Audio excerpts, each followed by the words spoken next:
में एक बार रायशुमारी होनी चाहिए।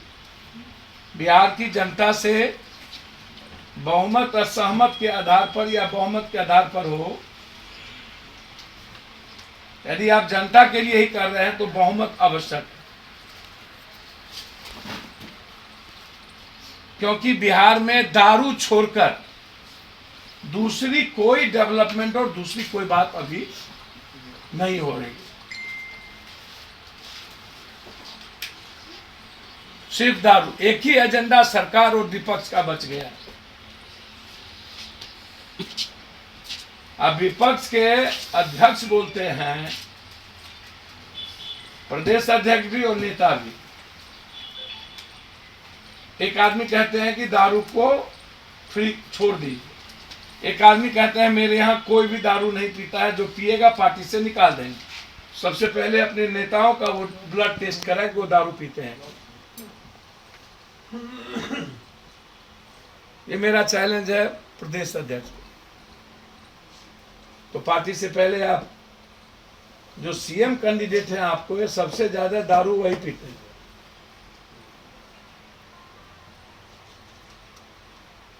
तेजस्वी यादव। अब कौन है सीएम कैंडिडेट हम तो नहीं जानते हैं। तो आप 70% लोग आपके यहाँ दारू पीते हैं।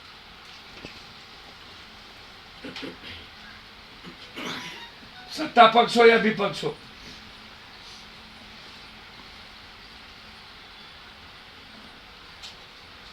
मूल मंत्र है उसका ब्लड सैंपल जांच। तो क्या मेरी चुनौती को स्वीकार करेंगे ब्लड सैंपल जांच का?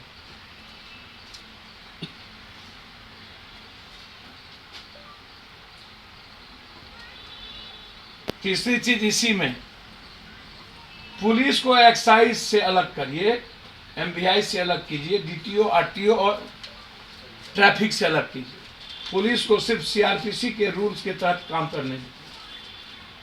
पूरा पुलिस को वसूलने का महकमा दे दिया गया है। एमवीआई का पैसा वही वसूलेंगे, रोडवेज का पैसा वही वसूलेंगे, सभी काम पुलिस ही क्यों कर रही है, मेरा यहां सवाल है। जिसके चलते आज क्राइम बढ़ा है और बहुत बड़े लेवल पर क्राइम बढ़ा है।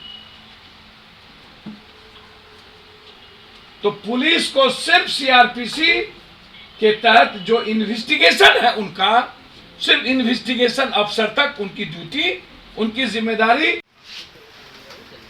दारू बेचने वाला की सूचना नहीं रहती है सरकार प्रशासन को, और दारू बड़े लेवल पर डिलीवर करने वाले और माफियाओं की सूचना नहीं रहती है। सरकार को सूचना यह मिल जाती है कि दारू पी कौन रहा है। जब पीने वाले की सूचना रहती है, जिसमें मुख्यमंत्री जी ने खुद कहा है कि सूचना पर ही पुलिस जाती है, तो क्या महिलाओं की मर्यादाओं को लांघ करके पुलिस जाएगी? वहां कोई कानून नहीं होगा। शादी में आपको सूचना है तो आप डीएनए टेस्ट करा लीजिए, सब जांच करा करके जेल भेज दीजिए। इसके लिए बेटियों के कमरे में बिना किसी महिला पुलिस के और बिना किसी चीजों के पुलिस का ढुकना, पुलिस काम करे अच्छी बात, मैं पुलिस के कामों को तायद करूंगा, लेकिन पीने वालों के पहले बेचने वालों को तो पकड़िए। दारू पहुंच गया, इसकी सूचना मिल गई, दारू पहुंचाया कौन, इसकी सूचना नहीं मिली, तो जो दारू पहुंचाया पहले उसी को गिरफ्तार करो ना, ताकि पिए ही नहीं। जो दारू लाया उसी की गिरफ्तारी हो, ताकि पिए ही नहीं। तो आपको माफिया की सूचना नहीं,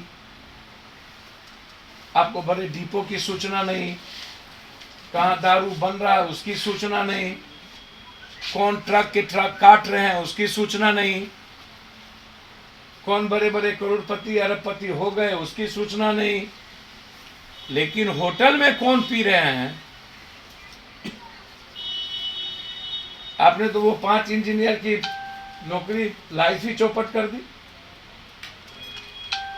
वो लाइफ तो गई, एक तो रोजगार नहीं, ऊपर से लाइफ चली गई। मेरा कहना बहुत क्लियर है, 26 तारीख को आप कह रहे हैं कि हम संकल्प लेंगे, तो आप पहले एमएलए, एमपी, मंत्री, संतरी और जनप्रतिनिधि को संकल्प करवाइए कि ना हम यहां ना बाहर कहीं दारू नहीं पिएंगे।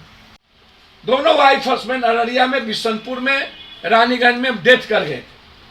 उनके घर की स्थिति अच्छी नहीं, आज तक 4 लाख रुपया कोरोना का चेक नहीं मिला। कल उन परिवार को मैंने गोद एडॉप्ट लिया। बड़ी बेटी को बीएड, लड़कों को 12 तक एग्जामिनेशन फ्री, एक छोटी बच्चों के लिए 50,000 रुपया और सबके लिए सिलाई मशीन कल मैंने एडॉप्ट किया है।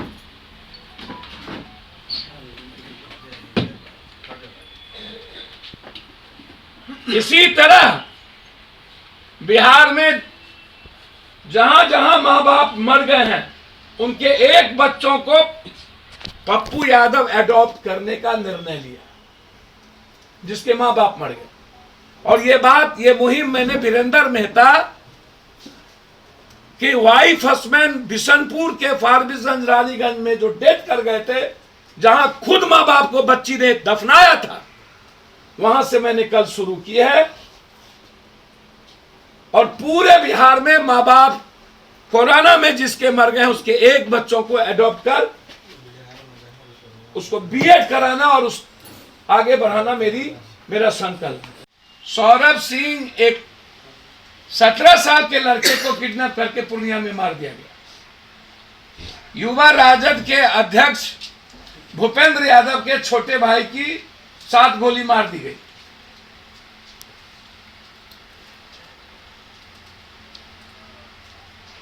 कहीं बुद्धिनाथ झा तो कभी विश्वास।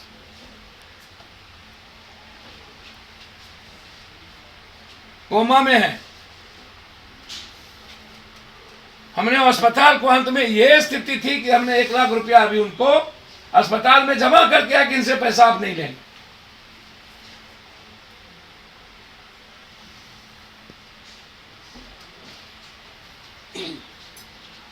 सिवान में 3 बच्चों को उठा के किडनैप करके मार दिया गया और अभी तक सिवान की पुलिस मौन। कल फुलबाड़ी में भोंक दिया गया। पटना में डेली आधा दर्जन से ज्यादा हत्या होती है। तो पुलिस को यदि आप अन्य कार्यों में लगाएंगे तो फिर सुरक्षा की जिम्मेदारी किसकी दी गई? मेरा यहां सवाल है कि बिहार के 15 करोड़ लोगों की सुरक्षा की जिम्मेदारी पुलिस की है और उनको आप लगा दिए हैं बालू में, जमीन के मामला में। तो फिर डीसीएलआर और सीओ क्या करेंगे?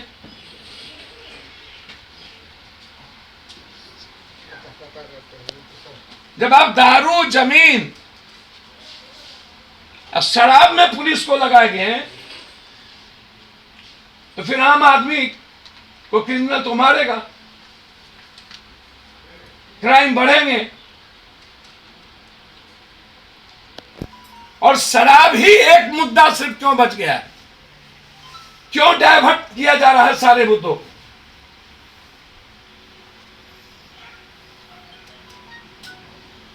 हम मांग करते हैं रायशुमारी की जाए और इलेक्ट्रल पॉलिटिक्स को चेंज करिए कि जो दारू पीते हो, स्मैक और ड्रग्स लेते हो, उनको चुनाव लड़ने से वंचित रखा जाए। और जो बड़े बड़े डीपो और माफिया इसमें इन्वॉल्व हैं, उनका आधार कार्ड का लिंक खत्म कर दिया जाए और सरकारी सुविधा से उन्हें वंचित कर दिया जाए। पत्रकारों को का जीवन बीमा के साथ पत्रकार यदि कहीं गोली का निशाना होते हैं तो उनको सरकार मिनिमम 20 लाख रुपया की घोषणा और उसकी सुरक्षा की व्यवस्था। 20 लाख रुपया सुरक्षा की व्यवस्था। जैसे मैंने शराब पर कहा। और अंतिम चीज, लगातार मैंने में भी बात कही थी और उसको दबाने की कोशिश की गई, रुपेश को मारा गया। क्या हुआ रुपेश का? फिर मैं कह रहा हूं, एक गुलाब यादव और अरुण यादव नहीं है। मैं उन बच्ची के न्याय के लिए ही कहा था। एक आईएएस इन्वॉल्व नहीं है। नाम खोलूंगा, कई आईएएस है इन्वॉल्व कार के केसेस में और कई नेता इन्वॉल्व हैं। 15 दिनों के अंदर लगभग नेताओं का शराब में किसकी किसकी संलिप्तता है और किनके किनके कहां फैक्ट्री है उसको मैं उजागर करूंगा। और लगभग कौन कौन लोग बलात्कार के केस में और कौन कौन आईएएस इन्वॉल्व है। मैं बहुत क्लियर कहना चाहता हूं, 3 सालों से उस बच्ची का संबंध जो भी हो, महिलाएं बेटी होती है बहन होती है, वो मेरे लिए बहन और बेटी की तरह है। मैं उसके तरफ प्रतिक्रिया नहीं दे सकता। जो संस्कार विपक्ष के घर ने दिया है, किसी को गाली दिलवा देना, किसी को, वो काम मैं नहीं करूंगा। मैं उनके न्याय के लिए लड़ूंगा।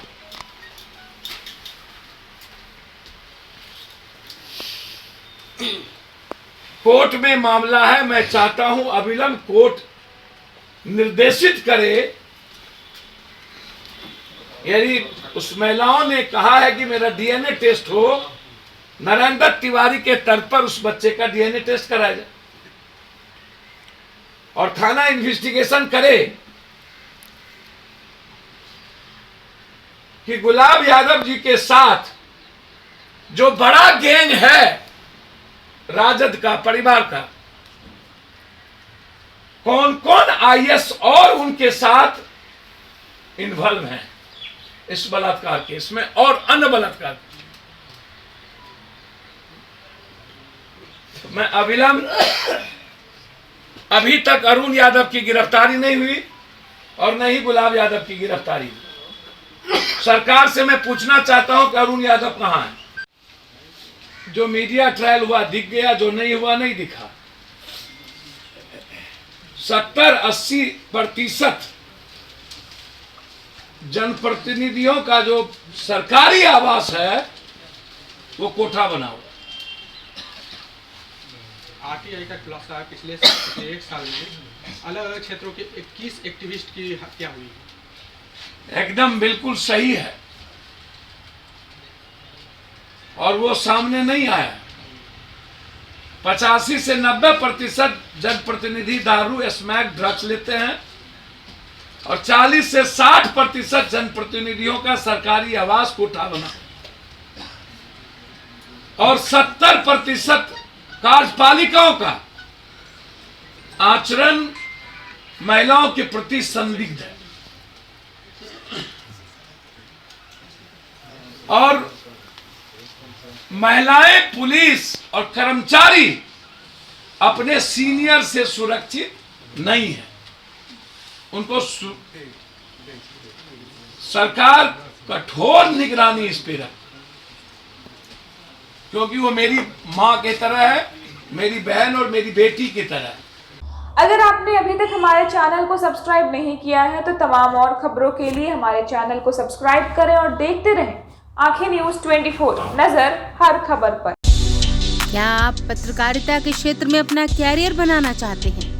तो आज ही royal Ashoka institute of mass communication and journalism में अपनी जगह सुनिश्चित करें। आर्यभट्ट ज्ञान विश्वविद्यालय पटना से मान्यता प्राप्त 100% प्लेसमेंट के साथ royal Ashoka institute of mass communication and journalism नामांकन जारी है। हमारा पता है DS/16 गायत्री मंदिर के समीप, कंकड़ बाग, पटना 8,20,000। आप हमें संपर्क भी कर सकते हैं। हमारा मोबाइल नंबर है 9955456126।